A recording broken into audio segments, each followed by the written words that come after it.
prints had gotten loose from her and had run into the park. And it appears that she probably was chasing the dog. There'd be no other reason for her to be back there. But when she couldn't get Prince to come to her, she decided to go after him. She doesn't trap her dog, but her wheelchair gets trapped in the sand and she can't get out. She drags her body across the sand. Things you do for your pets.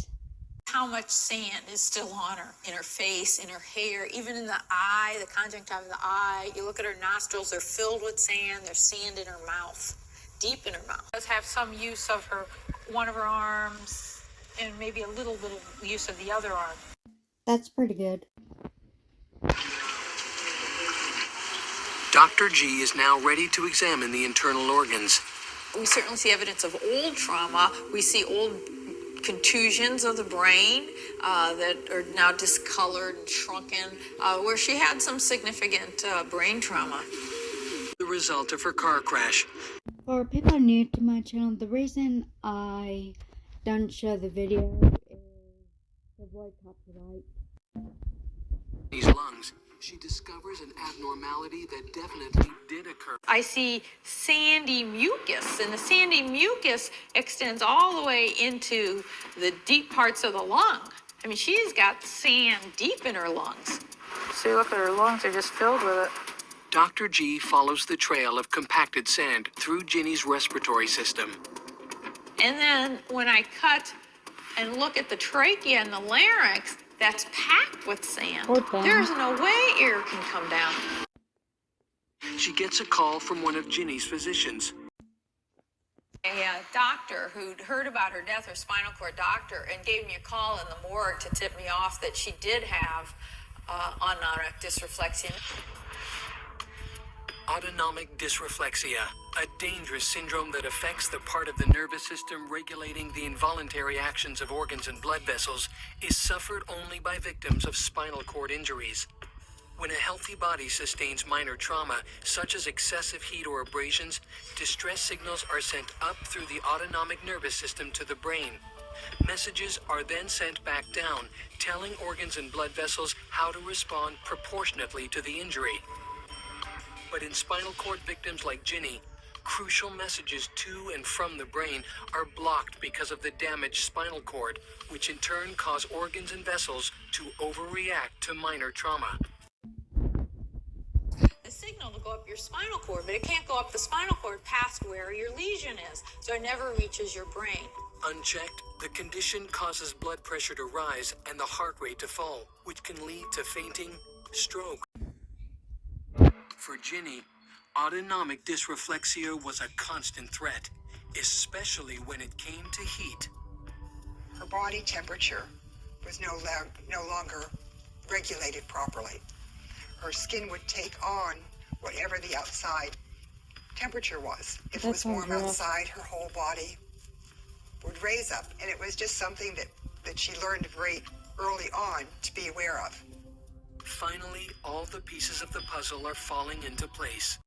It's a 93-degree August day, and Ginny is walking her dog. In the semi-enclosed, sun-drenched part of the park, she decided to go after him.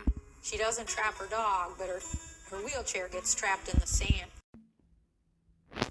She apparently tried to go forward and back and forward and back, just kind of dug her wheels deeper into the sand, so that her wheelchair was stuck solid in the sandy dirt of the park.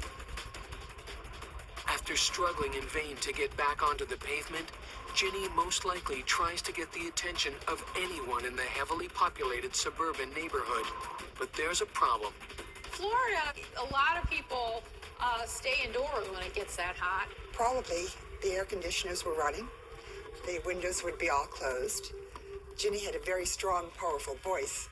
And knowing Ginny, she hollered her head off, calling for help. But because of the air conditioners, windows sealed up tight, no one heard her. After an undetermined period of time, and realizing that the heat will dangerously aggravate her autonomic dysreflexia, Ginny makes a brave and desperate choice. During Ginny's heroic bid for safety, she drags her body across the sand, causing abrasions to her knees and elbows. The minor trauma and the excessive heat trigger her autonomic dysreflexia. Distress signals traveling to and from the brain are disrupted at her old spinal cord injury. Then, her organs and blood vessels, thinking they are suffering from severe trauma, overreact, causing her heart rate to plummet and her blood pressure to rise out of control. Somehow, she manages to reach the protective shade of a tree, but it is too late. Her blood pressure is too high, and she passes out. She collapses suddenly, face down into the sand, and starts inhaling the sand. It fills up her windpipe and into her lungs. Sandy mucus begins to build up in Ginny's lungs. After that sad case, I think everyone should need a little bit of cheering up.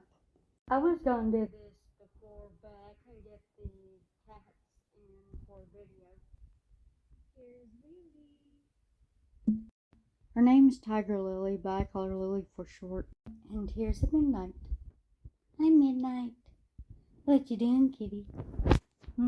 Midnight is the male, just in case you weren't sure, because even though he's a large cat, he may look small in the video.